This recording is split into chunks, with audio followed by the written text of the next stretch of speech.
Hi everyone, let's talk about Railroad Revolution. And going into this game, before Essen and everything, it was in my top 10. Was it my top 3? It was number 3, I think, of my top 10 for Essen. Purely because watch your game, make amazing games in the last, I don't know how many years now, the last few years certainly.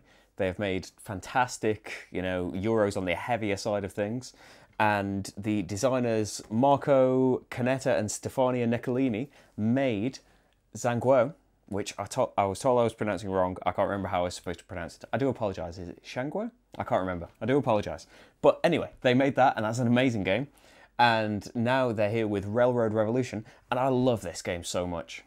It's definitely, I wouldn't say it's lighter. It's not light, and it's fast. It's really fast. It's the box says 45 to 90 minutes, and for 2 players, we definitely found our first game was about an hour, including, just sorting out, learning the game. It's super fast while still having amazing crunchy decisions in it. The game being simpler and not quite as heavy as something like Zhanguo does not hold it back at all. It's still got a ton of decision space in this quite simple game. We're just trying to get along in this map.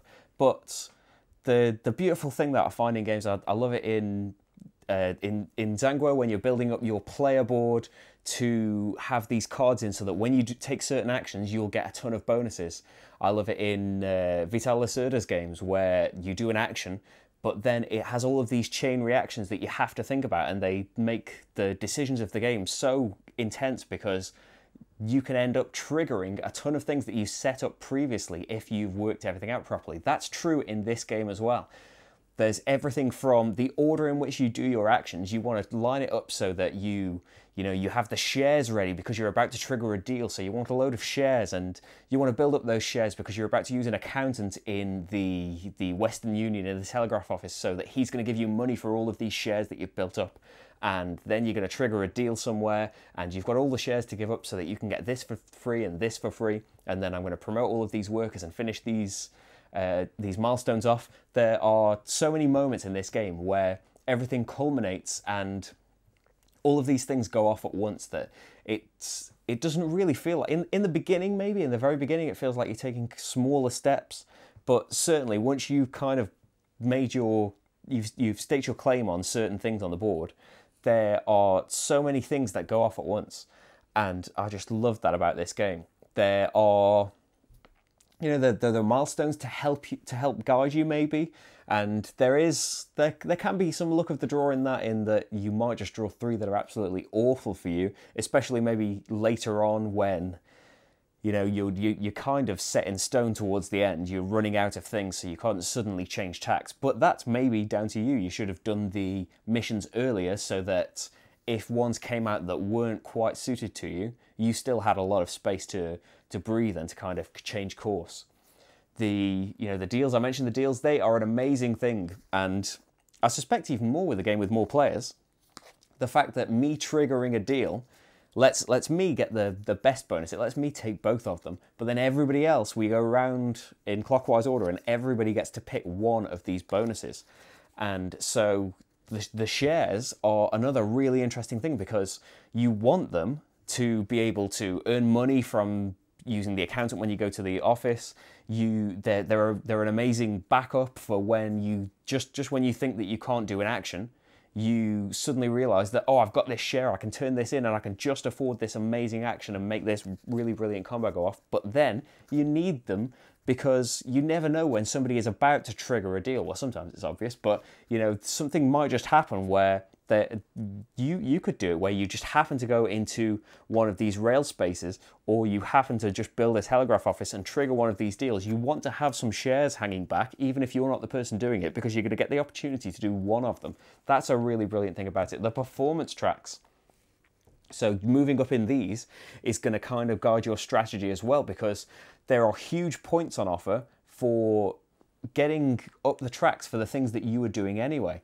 The simplest thing is just, build your railroads as far to the west as you can, and if you just link up the 3 and get your marker all the way up this track, that's 25 points for every city that you linked up for the 5 cities. and then points for every station that you built, points for every telegraph office that you built. You know, they really come to a head towards the end of the game when you've worked out what you're going to do and you need to race up the right ones now, or maybe you did it in the beginning of the game and now you're desperately trying to do the thing that you have moved up the track for. There is, let's see, the concerns with the game that I haven't had, but I've definitely read. On Board Game Geek, there's been concerns about the telegraph office and that it may be overpowered. Now, I don't feel like I can speak about it because I've only played a couple of times so far, but both times, including this playthrough as well, the telegraph office has kind of blown the other strategy out of the water. And I want to say that that's such a limited sample size with me that, you know, who can say that, especially in this playthrough, am I playing properly for the person that's trying a different strategy? I just want, usually in the playthroughs, I'm trying to show the different, if one person's doing one thing, I'm trying to make the other player go off and do a completely different thing. So it's not necessarily the best thing to do. You know, Marty probably should have gone to the telegraph office a bit more often, even if just to take some of the first bonuses away from me.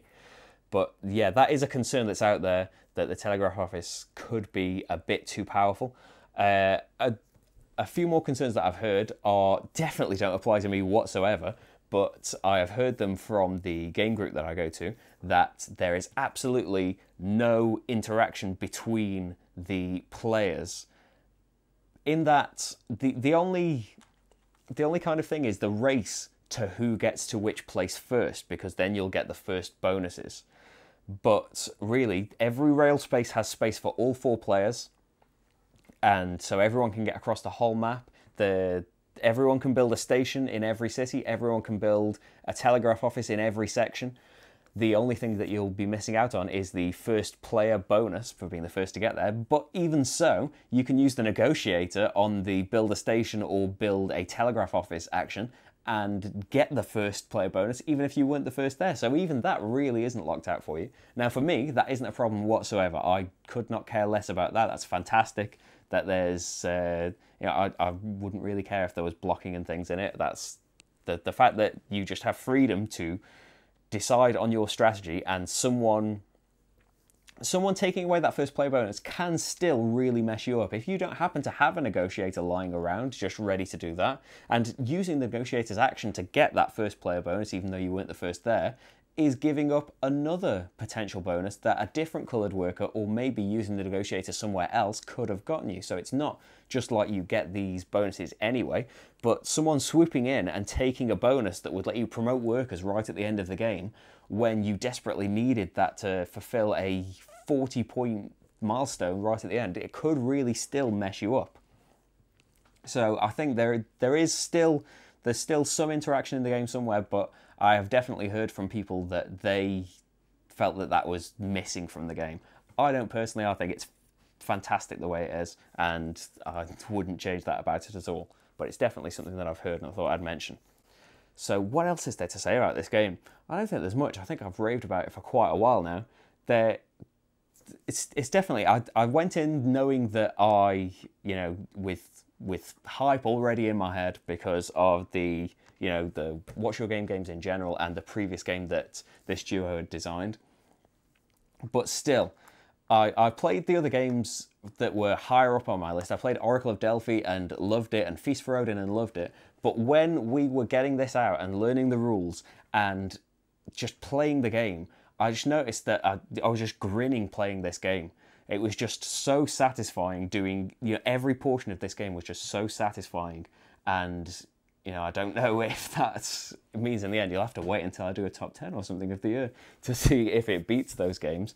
But definitely it's not as heavy as something like, say, Feast for Odin. When I'm playing that, I'm kind of, it's all crunchy in my head, and sometimes, the gears just get stuck and I'm just trying to work through a difficult problem of, what I do with what I've got left. In this, it's more like, not that your options are wide open, but that you have got quite a few amazing things that you could do based on just using a different coloured worker, or, maybe I'll go to this action one turn later so that I can build up more power for it it's not that, you know, the gears are kind of struggling to turn. It's that the gears are turning ridiculously fast because there are amazing decisions to be made, and you know, you want to keep this pace, the amazing pace that this game has. You want to keep that going.